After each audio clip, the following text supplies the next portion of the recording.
নমস্কার বন্ধুরা। আজকের গল্পের নাম ভুলের মাসুল। তবে চলুন গল্প পাঠ শুরু করা যাক। মাকে হারিয়েছি সেই ছোট্টবেলায়। এরপর বাবা দ্বিতীয়বার বিয়ে করেন। সৎ মায়ের সংসারে অন্যান্য ভাই বোনদের সাথে বেড়ে উঠি, কিছুটা অযত্নে আর কিছুটা অবহেলায়। হয়তো মনে একটা ভালোবাসার অভাব বোধ ছিল বোধহয়, তাই হুট করে প্রেম আসে আমার জীবনে। আমি ভালোবেসে ফেলি আমার বন্ধু রবিকে। আর পাঁচজন সাধারণ মেয়ের মতো আমিও সুখে সংসার সাজাতে চেয়েছিলাম ভালোবাসার মানুষটার হাতটা আঁকড়ে ধরে। যেখানে প্রাচুর্য না থাকুক, অফুরন্ত ভালোবাসা থাকবে, যা আমাদের সব দৈন্য দূর করে ভালোবাসার স্বর্গ তৈরি হবে। বিয়েও করেছিলাম সেই আমার ভালোবাসার মানুষটাকে। ভালোবাসলে নাকি তাকে জীবনে পেতে হয়, আর না পেলেই শুরু হয়ে যায় ব্যর্থতার গল্পগুলো। কেউ কাউকে ছেড়ে চলে গেলে বা অন্যত্র বিয়ে করলে শুরু হয়ে যায় একপক্ষীয়ভাবে তাকে দোষারোপ করা। কিন্তু কেউ কারো অপারগতা মানতে বা বুঝতে রাজি নয়। আসলে ব্যাপারটা হলো, দুটো মানুষের ভিতরকার রসায়ন যদি একে অন্যের পরিপূরক না হয়, তাহলে জীবনটা আর স্বর্গ হয়ে ওঠে না, বরং নরক হয়ে যায়। যাই হোক, কথায় আছে ভালোবাসার মানুষটাকে জীবনে পেলে নাকি তখন ভালোবাসাটা আর ভালো আর থাকে না, থাকে শুধু সেই মানুষটা। কি লাভ সেই মানুষটা থেকে? একসময় সেই ভালোবাসাহীন মানুষটা বিরক্তির কারণ হয়ে ওঠে। আমার জীবনেও ঠিক এমনটাই ঘটেছে। বড্ড ভালোবেসে বিয়ে করেছিলাম রবিকে।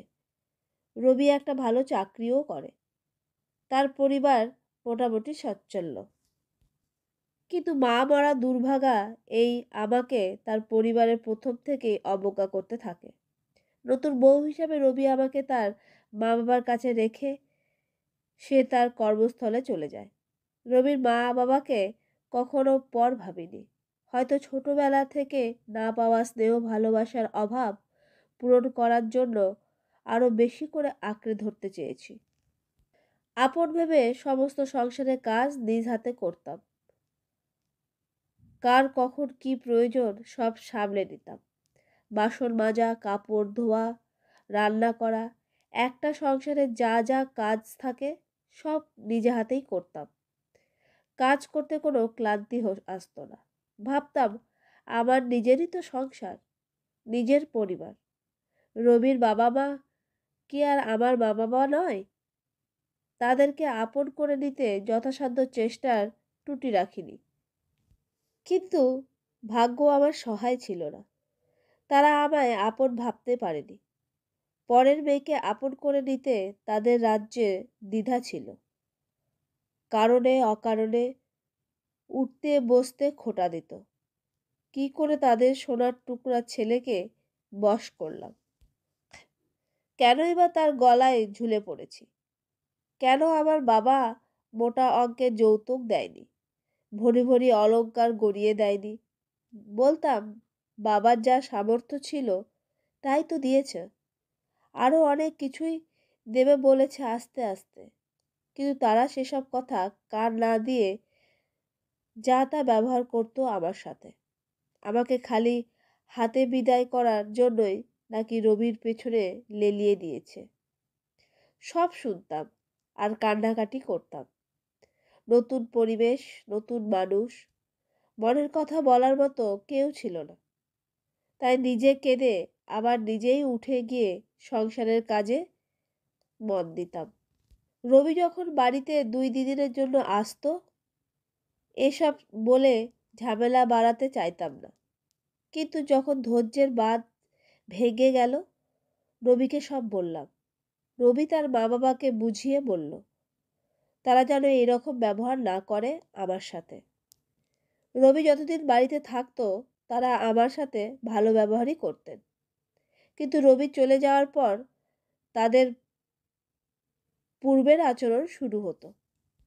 এর মাঝেই আমি গর্ভবতী হলাম। তাদের কাছে কখনোই ভালো ব্যবহার পাইনি।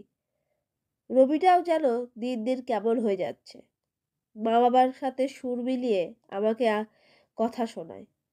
এতদিন স্বামীর ভালোবাসা আমার মনের সব ক্ষতকে সারিয়ে দিয়েছিল, কিন্তু যখন রবির এইসব আচরণ কাটা ঘায়ে ননের ছিটের মতো এসে হৃদয়টাকে ক্ষতবিক্ষত করেছে। রবি তো সব জেনে শুনেই আমাকে বিয়ে করেছে, তবে কেন এখন এইসব কথা? এরপর প্রায়ই রবি আমার গায়ে হাত তুলতে থাকে। একজন মানুষকে যতটা শারীরিক মানসিক যন্ত্রণা দেওয়া যায় ততটাই করতে থাকে সবাই মিলে। অসুস্থ শরীর নিয়ে পুরো সংসারের কাজ করা, তার উপর সবার কটু কথা জীবনটাকে যেন বিষিয়ে তুলেছিল। তারপরও পেটের অনাগত সন্তানের কথা ভেবে সব মেনে নিয়েছিলাম। আমার কোল জুড়ে আমার একটা ছোট্ট মামনি এলো, এতেও সবাই অখুশি। ছেলে হলো না কেন, দায়টা যেন আমারই। মেয়েটা আস্তে আস্তে বড় হচ্ছে, সংসারে খাচ্ছি থাকছি, এটাই যেন বিরাট কিছু। সবাই যেন আমাদের দুইজনের উপর করুণা করছে। রবিটা পুরোপুরি পাল্টে গেছে। ঠিকমতো খোঁজ খবর নেয় না, 9 মাসে 6 মাসে একবার বাড়ি আসে। সে আসলেই তার বাবা মার রাজ্যের অভিযোগের ভান্ডার খুলে বসে। রবির অত্যাচার শুরু হয়ে যায়। রবির অত্যাচারের মাত্রা দিন দিন বাড়তেই থাকে। হায় রে আমার ভালোবাসা! দাম্পত্যের এই রূপ দেখলে ভালোবাসাও স্বয়ং লজ্জায় মুখ লুকোবে। কিছুদিন পর খবর পেলাম রবির কর্মস্থলে এক মেয়ের সাথে সম্পর্কে জড়িয়ে পড়েছে, বিয়েও করতে চলেছে। শুনে কাঁদলাম। ছোট্ট সোনামণিকে বুকে জড়িয়ে ধরে ইচ্ছে মতো কাঁদলাম। বাবাকে দেখে আগের অত্যাচার আর এখনকার অত্যাচার সব ঘটনাই জানালাম। আমি যে আর সহ্য করতে পারছি না। শত হোক বাবার প্রথম সন্তান ছিলাম, সেই হিসাবে কিছুটা টান মায়া তখনও অবশিষ্ট ছিল।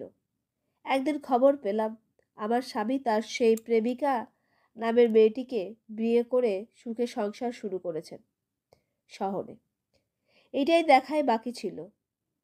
লাথি মারতে ইচ্ছে করলো সেই ভালোবাসাকে। সেই ভালোবাসা সময়ের সাথে ফুরিয়ে গিয়ে প্রয়োজন হয়ে যায়।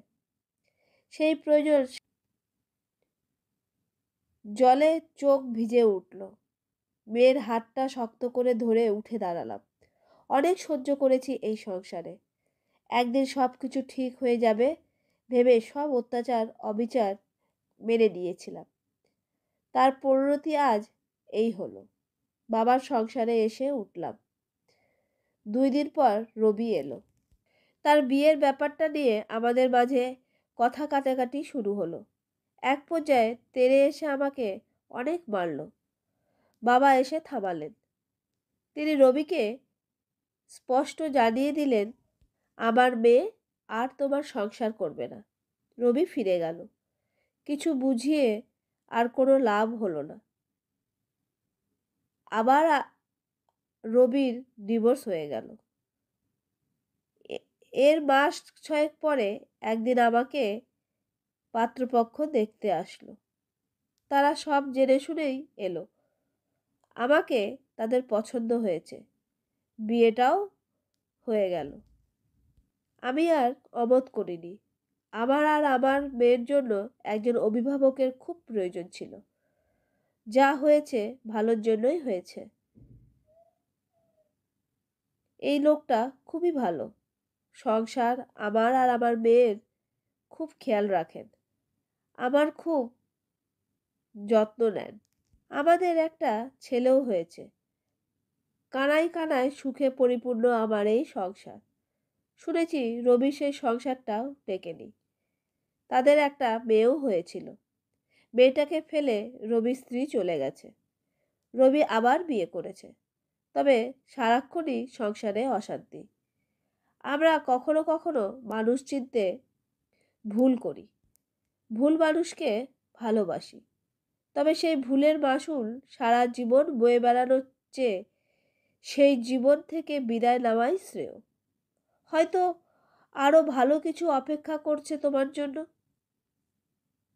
মাঝে মাঝে আমার স্বামীকে দেখে মনে হয় মানুষ কি করে এতটা ভালো হতে পারে।